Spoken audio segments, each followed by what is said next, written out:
I could stay like this, forever following you. Hi, my name is Rina and welcome to my channel. Today I'm sharing my first impression review of the Mijello Mission White Class Watercolors for Design. What is watercolors for design, you ask? Well, I'm not experienced enough with these supplies to tell you the exact answer, but I can share what I've learned from working with them this last month, and maybe you'll get an idea. So, if I'm going to say what they are specifically, they are mainly watercolors by themselves, but with some adjustment you can use them as a gouache, kind of. To give you some idea of what they are, I'm going to read what it says about them on Mijello's website.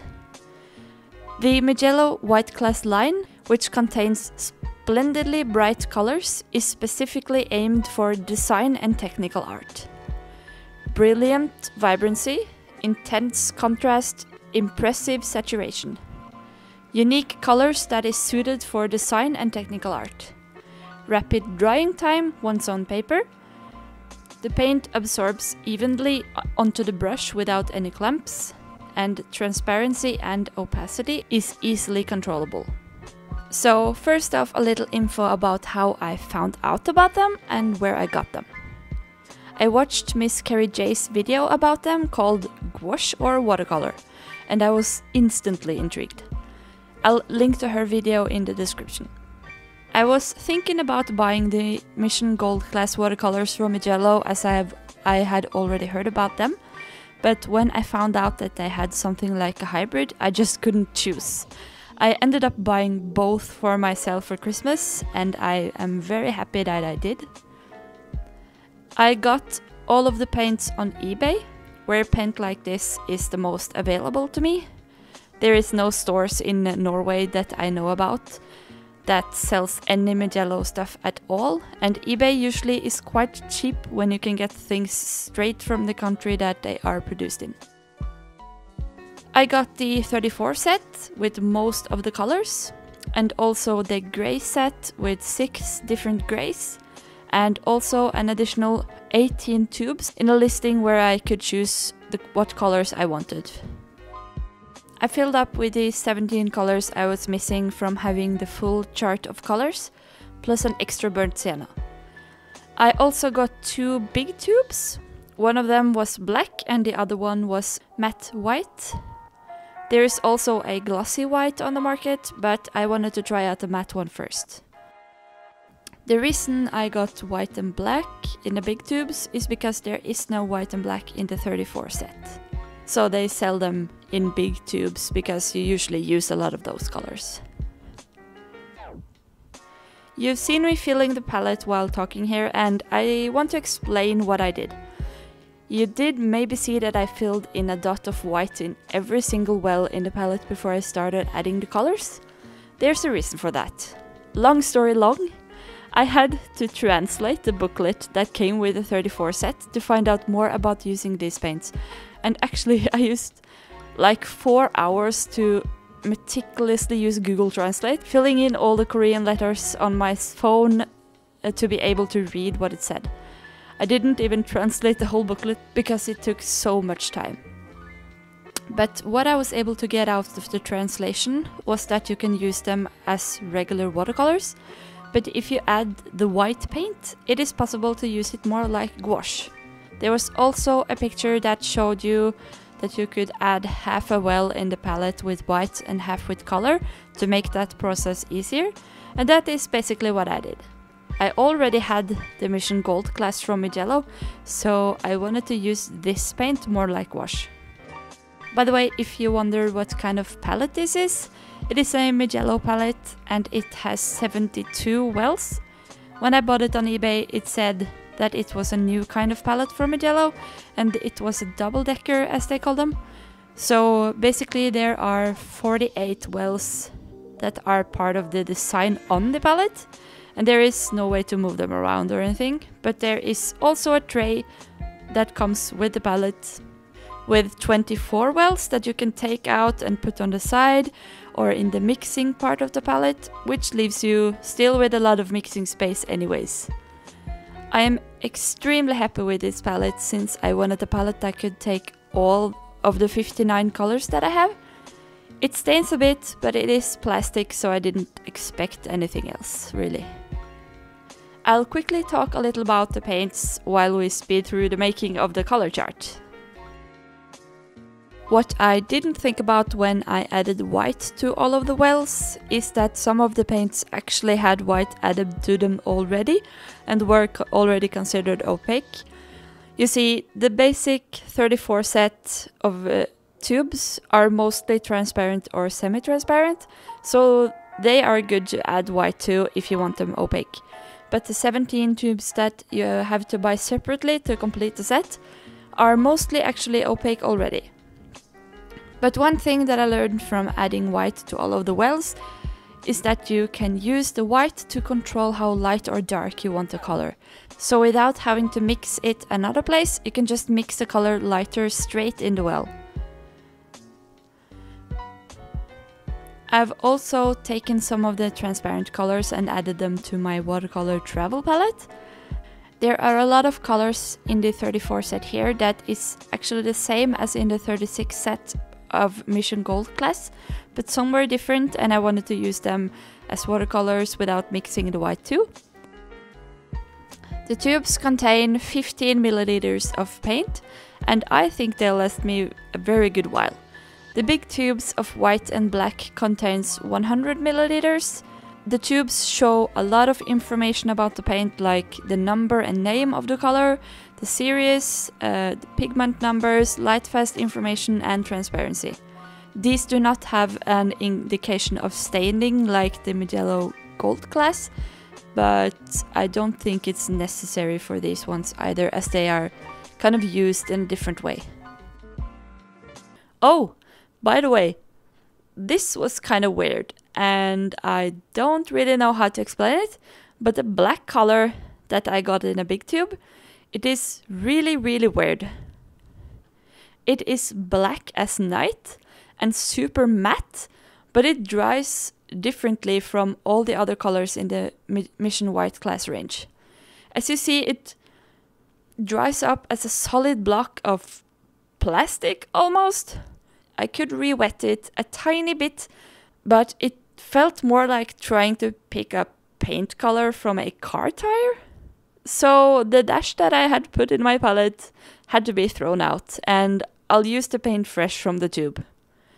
The white one re-wets really good, but yeah, the black, this black color was weird and it dries kind of plasticky, but it looks really gorgeous and matte in paintings.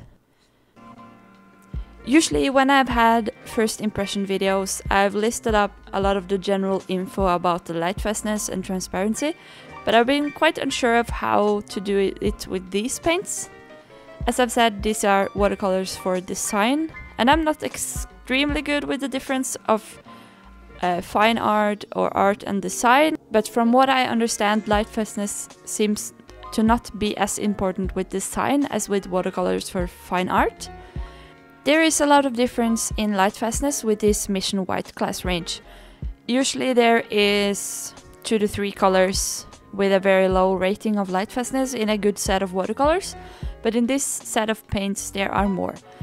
The Mijello company ranges their light fastness from 1 to 5 stars, and in this range of colors there are actually 17 colors that has only a 2-star rating. That means that these colors will fade over time when exposed to sunlight. I just wanted to put that out there so that I'm not getting people to buy these paints just because they look pretty, but they expect higher light fastness ratings. There are 7 colors that has a 3-star rating, 6 colors with 4 stars, and 30 colors with 5 stars. So there are a lot of colors that has a good light fastness rating too. Of course, now I'm talking about the whole range of colors in the Mijello Mission White Class range and not only the set of 34. As I said earlier, most of the colors in the set are semi-transparent. but they are more semi-opaque or very opaque when you add white. There are also a higher number of paints that are color mixes, so most of the colors have 2 to 3 or more pigments in them. Therefore, I'm not going to even get into what colors has how many pigments. I think that some of them even has mixes of 5 different pigments, so I don't really mind that for my art, but I'm letting you know in case that is something you try to avoid. By the way, this is not an advertisement. I'm not sponsored to talk about these paints or anything. I'm just putting my honest opinion and my own experience with them here. Here are some pictures of the color charts, how they look now that a month or so has gone by. The colors have stayed brilliant and bright, but they have not been left in the sun. I've come to the understanding that watercolors for design are meant to be used more for designs or art pieces that are going to be scanned and made into prints. It is like gouache, but not totally. So now I'll talk about my experience from them as you see me demonstrate them in a painting. So first off, I got a really good first impression of these paints. I have to add that I'm very new with art. I've only been doing it serious for about a year now, and I've not built up enough experience with different art supplies to tell you if this is a good paint or not. But with that said, I love this paint. I don't really know how to describe it, but there's a big difference between gouache and this paint, but at the same time it's not. It's been really interesting to experiment with actually. When mixed with white, they dry with almost a little plasticky film, like I talked about with the black paint, but less extreme. It does not feel like watercolors, and it does not feel like gouache. It does not crack like gouache would do, both in the palette and on paper, and that is a good thing, I think. It seems to be more absorbing into the paper than gouache, but not as much as watercolors. With that said, you can use all the colors in the basic 34 set as watercolors if you don't mix with white, but I don't really see the point with using them like that myself because of the light fastness. I had a lot of fun making this painting I'm working on here in the background with trying to layer and mix colors, trying some different textures and working with the opacity. I made it more like a gouache piece, but sometimes I could very clearly feel that this is not like working with gouache. If the paint isn't completely dry when you lay 2 colors next to each other, for example, they will bleed and run into each other. I learned that the hard way. It re-wets quite easily on paper, at least with this paper that I used here. So when you layer 2 colors, they kind of mix together if you paint very wet, in my experience at least.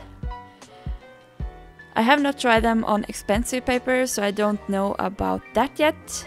I found that I was able to layer without too much mixing if I went on with a thick mixture of more paint than water, but it still kinda mixes together as it dries. With the way I've set up my palette, it's very easy to adjust the value of colors. If you want a more true color to the content of the tube, add less to no white, and if you want it lighter, just mix in more white. It's really simple and I love that. One thing I do regret buying is the grey set with 6 different shades of cold and warm grey. I don't really think I'm going to use them much. The lightest greys are almost white, and it is super easy to mix the colors yourself, so I don't recommend buying that set unless you know that it will be useful for you. They are probably just going to take up space in my palette.